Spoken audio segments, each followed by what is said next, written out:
Je m'appelle Assaf, je suis cofondateur de Persado. Persado, c'est une plateforme agentique créative pour les sociétés régulées, donc pour les banques, les assurances. On travaille aujourd'hui avec 8 des 10 plus grandes banques aux États-Unis, des banques en France, des banques en Angleterre.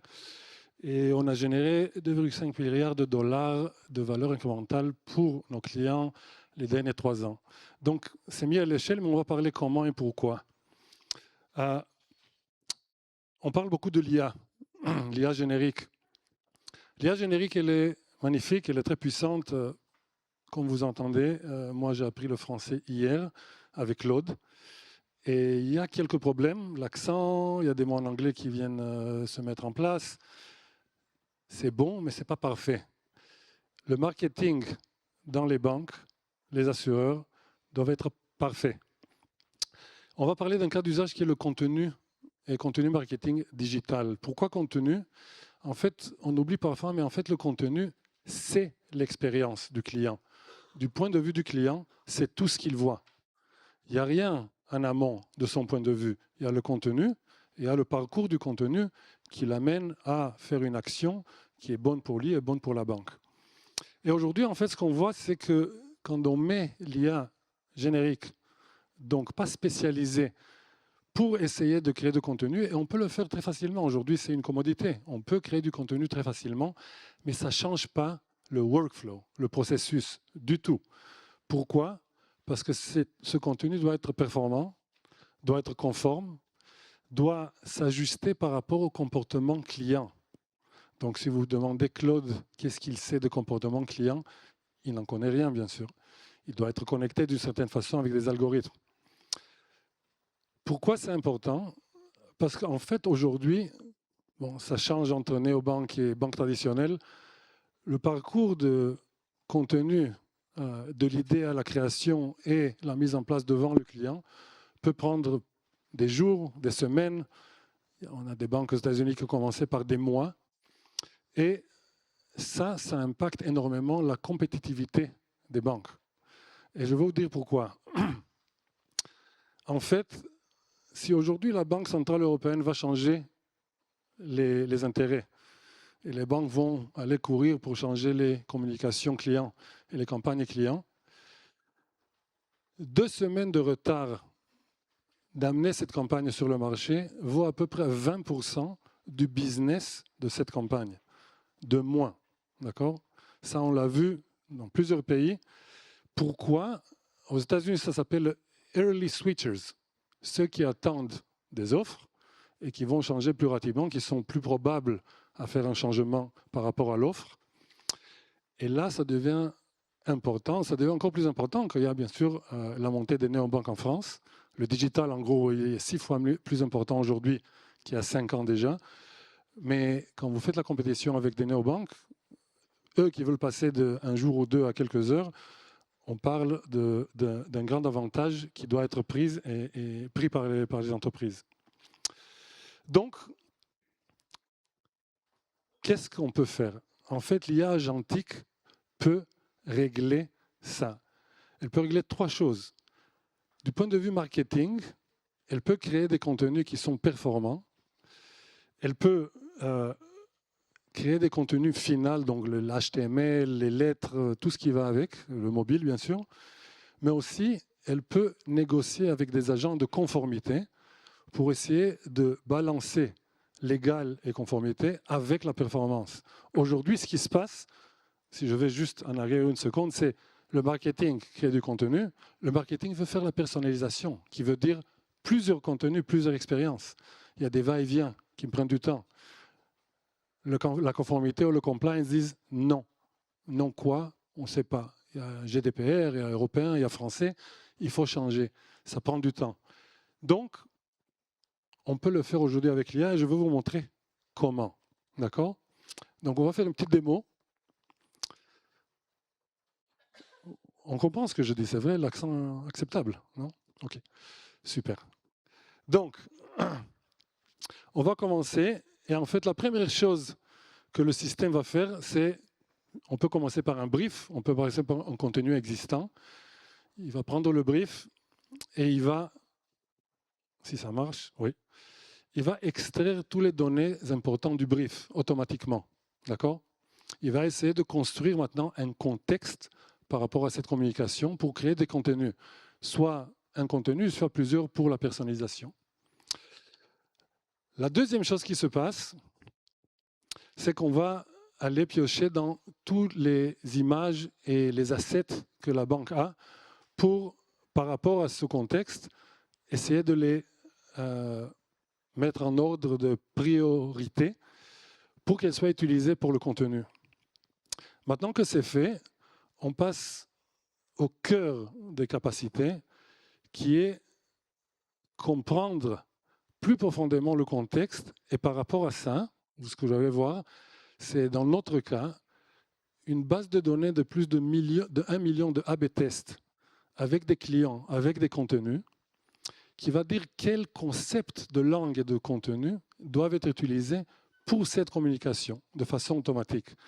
Donc, vous allez voir sur la gauche, le système comprend de quoi il s'agit. Il dit quel type d'émotion, récit, call to action, titre doivent être utilisés de façon conceptuelle. C'est en fait un graphe qu'on accumule avec les clients et les interactions de leurs clients. Et de là, on va faire agir les agents. Les agents, il y a 3. Il y a l'agent de performance, il y a l'agent de marque et l'agent de conformité. Ils vont se baser sur cette database énorme de plus de 150 000 de campagnes déjà faites les derniers 10 ans, mais aussi les campagnes de la banque elle-même ou de l'institut elle-même.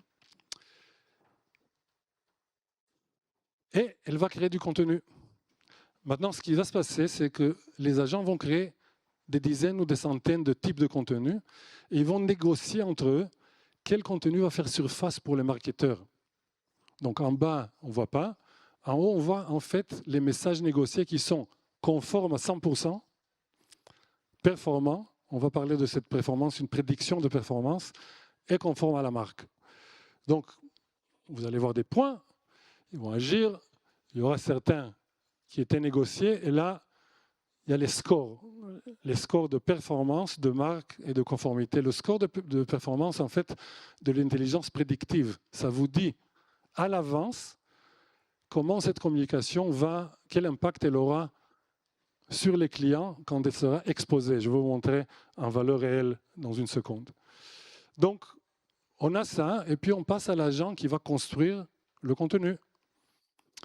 Et la construction du contenu, avant, je voulais juste montrer que le système, il a des agents de régulation qui connaissent la régulation française et européenne pour enlever tout ce qui ne peut pas être conforme. Et aujourd'hui, pour vous dire un chiffre, à 93% des cas, le contenu généré est conforme et il est approuvé immédiatement par les agents de conformité de la banque.